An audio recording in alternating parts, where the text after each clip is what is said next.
Halo semuanya, kembali lagi di konten Arya Shit. Dan kali ini kita akan membahas soal IT Racing, IT, IT 88 Racing dengan girl band barunya yaitu Nona. Dan selamat datang di konten Malas Ngedit Podcast. Yaitu adalah podcast yang gak akan gua cut karena gua malas ngedit. Itu dia.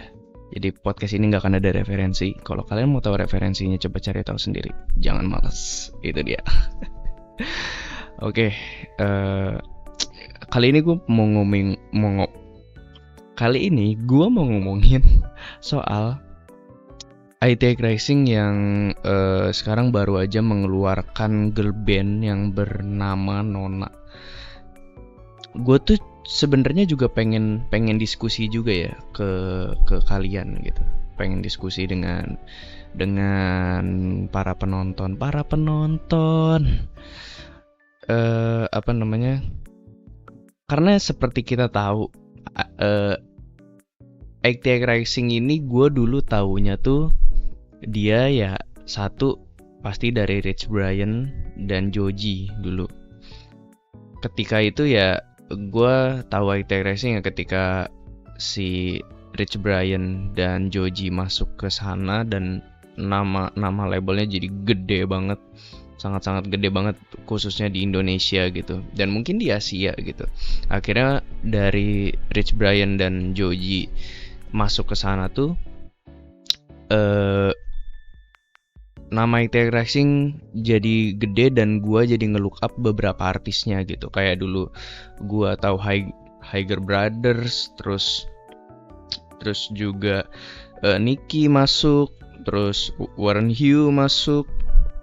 Itu kalau yang dari Indonesianya 3 itu ya, kayak Nicky, Rich Brian, Warren Hugh, sama satu lagi Stephanie Putri sempat masuk IT Racing. Cuma gue nggak tahu ya sekarang si Stephanie Putri ini masih ada di IT Racing atau enggak gitu. Dan ya dari sepengetahuan gue, berarti IT Racing ini kan arahnya tuh berarti kayak ke rap, R&B, pop gitu. Dia dengan menggayat Nicky dia ke R&B mungkin, terus kayak menggayat Stephanie Putri dia mau lebih ke pop, terus ya dengan dia ngegayat beberapa artis rap dia mau ke rap. Joji juga rap, agak-agak R&B gitu dan segala macem. Gue sempet tahu dia mau pernah punya boy band, cuma gue nggak pernah tahu namanya. Coba kalian tulis di kolom komentar ya kalau misalkan kalian tahu nama boy band dari IT Racing. Cuma yang gue bingung sekarang adalah kenapa tiba-tiba IT Racing nih mau mengeluarkan girl band dan itu dari Asia Tenggara ya, yang dipilih adalah Indonesia gitu. Gue bangga dalam diri gue bangga karena Indonesia akhirnya bisa punya bisa dibilang girl band dengan label yang udah internasional gitu loh. Mungkin ya girl band di Indonesia banyak gitu, banyak banget girl band di Indonesia gitu. Cuma kan belum ada yang sampai kedengeran dalam tanda kutip keluar. Mungkin gue pun nggak tahu karena gue nggak ngikutin juga dari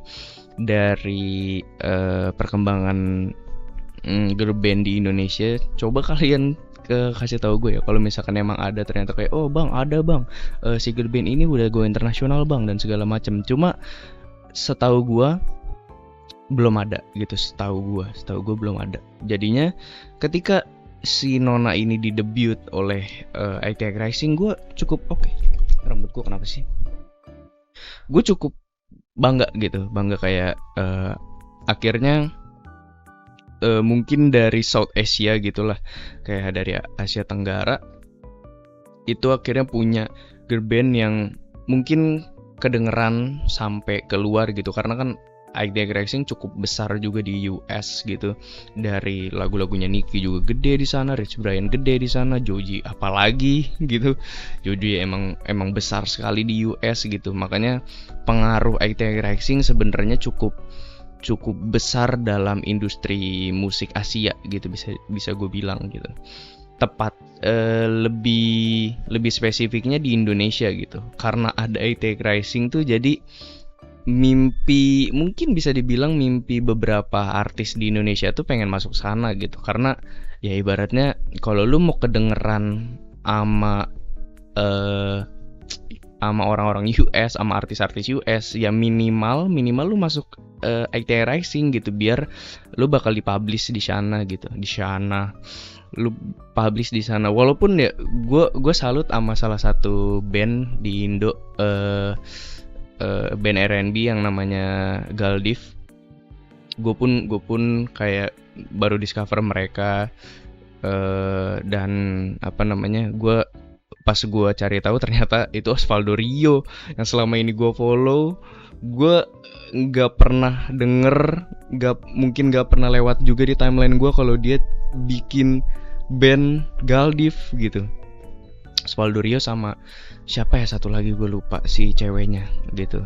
Dan ya gue salut sama Galdiv karena dia masuk label Mampop, Pop Mam atau Mampop ya, kalau nggak salah Mampop, MOM plus pop gitu. Itu tuh label yang cukup gede juga, tapi gue lupa itu label dari mana. Tapi itu label yang cukup besar menurut gue karena dia menaungi apa namanya, Porter Robinson, Flume sempet di sana. Kayak beberapa artis-artis besar di US tuh di hire sama si Mampop ini. Makanya gue cukup bangga juga Galdiv bisa sampai ke sana gitu. Nah kalau untuk si IT Rising ini juga sebenarnya ya besar juga gitu, tapi kalau IT Rising kan lebih image Asianya tuh kuat banget gitu dibanding Mampop ya. Kalau Mampop ya udah kayak label aja gitu, tapi IT Rising nih si impact Asianya tuh cukup besar gitu. Makanya kayak orang-orang US kalau misalkan mau kayak apa namanya, oh gue butuh lagu yang bener-bener Asia, pasti nyarinya IT Rising gitu. Jadi kayak oh artis-artis Asia mana lagi nih yang gue bisa lihat gitu dan segala macem. Pasti ngelukapnya ke IT Rising karena ya label yang Asia banget ya IT Rising gitu. Menurut gue ya, gue juga belum terlalu banyak tahu soal label di US gitu. Sampai ya di filmnya Shang-Chi aja, Marvel aja ketika mau ngeluarin Shang-Chi ya callingnya ya IT Rising gitu. Kayak karena emang Asia banget gitu, jadi kayak ya udah kita pakai label Asia gitu. Kita pakai label Asia gitu. Jadi kayak biar si filmnya bener-bener Asia gitu. Ya pokoknya gitulah. Bener-bener Asia Tenggara sekali, ke Cina-Cinaan, ke Indonesiaan, Thailand, pokoknya Asia Tenggara lah gitu. Seperti itu.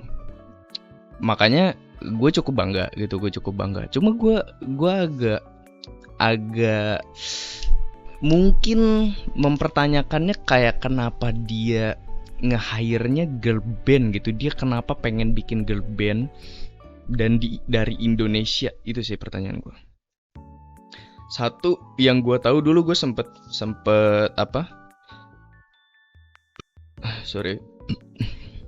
gue sempet ngikutin juga soal girl band di Korea ya, lebih tepatnya.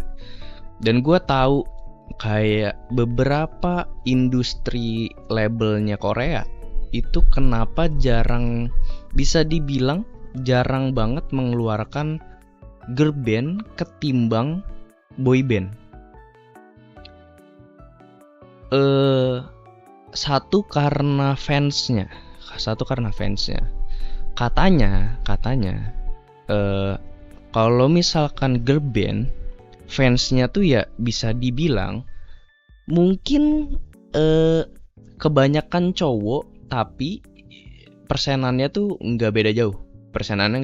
Misalkan kayak persenannya mungkin kena 60-40, kayak 60% cowok 40% cewek gitu. Kayak persenannya nggak jauh, si persenannya nggak jauh. Cuma eh, dan ada yang bilang juga, mungkin studinya juga, gue juga kurang tahu, fans cowok itu lebih kurang mau apa ya, kayak effort untuk membeli sesuatu dari merch-nya. Jadinya waktu itu gue sempet ngikutin salah satu girl band. Gue sebutin gak ya gue dulu ngikutin siapa, pokoknya adalah salah satu girl band Korea. Mereka tuh di-cut sama labelnya. Terus akhirnya gue cari tahu kan, kayak ya padahal gue ngefans gitu sama si girl band ini gitu, kenapa mereka di-cut ya. Akhirnya gue cari tahu ternyata itu alasannya. Katanya kalau misalkan girl band itu tuh karena penggemarnya banyakkan cowok tuh jarang banget kayak beli kayak jarang banget rela ngumpulin duit untuk membeli merch-merchnya mereka gitu. Kayak nggak terlalu die hard fans gitulah mungkin ya. Cuma kalau untuk penjualan di digital, kayak mungkin dari views video klip atau apapun itu naik. Cuma ya untuk penjualan merch atau kayak ke konsernya itu ya enggak sebanyak kalau misalkan mereka ngeluarinnya boy band. Karena ya itu, kalau boy band cewek tuh katanya lebih effort gitu, lebih effort untuk ngumpulin duit, untuk kayak bela-belain membeli sesuatu demi si boyband yang mereka suka gitu. Makanya waktu itu ketika gue nyari tahu soal kenapa girl band favorit gue ini bubar, karena ya katanya gitu, jadi si labelnya tuh pengen ngeluarinnya boyband, jadi si girl bandnya tuh di-cut gitu. Gara-gara itu fansnya kurang mau membeli atau mensupport mereka dari merch atau apapun yang mereka jual lah.